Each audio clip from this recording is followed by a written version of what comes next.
सल्ले अला सलवात सबोरी पढ़ंदा हने।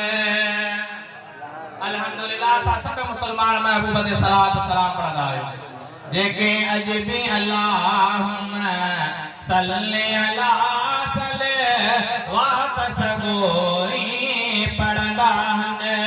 हुंदा हर इंसान खा आसूदा ओखिय में बिन अड़ंदा हने। आशिक अंजादा वो महबूब हिन महीने में तशरीफ फरमा जो हर के जी दीद ठरी पे दिलड़ी ठरी पे बेटा तो फरमाए था आया आस सियाम बारो चा भंबोर में। आया आस सियाम बारो चा भंबोर में पसी पहर पुनल जी नहसी नेण ठरियाम गूंदर सब विसरियाम सुकन शाखो मुकियो। अरे मुझे आमना जे लाल जे अचण सा उंदाऊं सब सोजरो बणजी वियो जेके सुकल वणहा मुस्तफा जे आमद जे सदके उहे बसावा थी पया। महबूब जे आमद जे सदके रब ताला उन वक्त मुस्तफा जे जे में जो आमद थी जेके ब हामला और पयो सदके रब ताला नरीना औलाद सा नवाजो।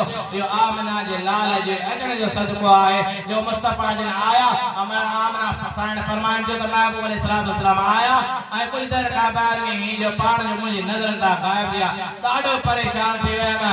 आवाज आया था मां परेशान न थी तुझे महबूब जी ज़ियारत जे लाइ मलाइक भी तरसन विया।